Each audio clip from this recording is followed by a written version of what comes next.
അമ്മ ഞാൻ പാല് വെച്ചിട്ട് വരാം. ഇങ്ങനെ നീ ഇന്ന് പോകണ്ട, ഞാൻ പൊയ്ക്കോളാം. അതെന്താ ഞാൻ പോയാല്? ഒന്നാമത് ഈ വീട്ടിലെ സമാധാനം ഇല്ല. ന്യൂ ഇയർ ആയിട്ട് അവിടെ ചെന്ന് ആ വീട്ടിലെ കൂടെ സമാധാനം കളയണ്ട. അമ്മ ഒരു അന്ധവിശ്വാസങ്ങൾ അതൊക്കെ.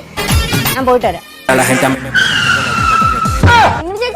ചേച്ചി ഇന്ന് ന്യൂ ഇയർ.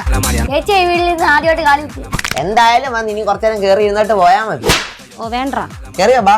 അമ്മ പറഞ്ഞ അകത്തോട്ട് കേറണ്ട. കേറി വാ. വരാനോ? ഓ വേണ്ടെന്ന്. പുതുവർഷമായിട്ടെ ഇനി ഇവിടെ ഉള്ളവരും കൂടെ അനുഭവിക്കട്ടെ. ചേച്ചി വേണ്ടി ഈ വർഷം തകർക്കും. എന്നാ അതേ വന്നു. ഇതെന്താ വീടിനൊരു കുലുക്കം? പുതുവർഷമായിട്ട് ആദ്യമേ വീഴ്ചയാണല്ലോ. അതെന്തുവാടാ ക്രിസ്മസ് കഴിഞ്ഞിട്ട് പുൽക്കൂടും മറിയത്തിനൊന്നും എടുത്ത് മാറ്റിയില്ലയോ? എന്റെ പൊന്നു ചേച്ചി, അത് ഈ വീട്ടിൽ അമ്മൂമ്മയും പിന്നെ പശുവിന് കൊടുക്കാനുള്ള കച്ചീവാ. ഇപ്പൊ അമ്മൂമ്മക്ക് കുഴപ്പമൊന്നുമില്ലല്ലേ? ഒരു കുഴപ്പമില്ല മോളെ, പയറ് പോലും ഓടി നടക്കുക. എന്നാ നമുക്കൊന്ന് കുഴിച്ചിട്ട് നോക്കിയാലോ, മുളച്ചു വരുമോന്നറിയാം. എന്നാ ഞാൻ പാലെടുത്തോണ്ട് പോയാ. എന്റെ അമ്മ പോയേ, അയ്യോ ഇപ്പോഴും കൂടെ കണ്ടതേ ഉള്ളല്ലോ. ഇതിനിടയ്ക്ക് അമ്മൂമ്മ എവിടോട്ട് പോയി? അമ്മ പറക്കാൻ പോന്നാ? എടാ ഈ പ്രായത്തിൽ ഒരു യോഗവേ. പാസ്പോർട്ട് വാങ്ങിക്കാൻ പോയതാണോ? അതല്ല അമ്മൂമ്മ തീർന്നു. അയ്യോ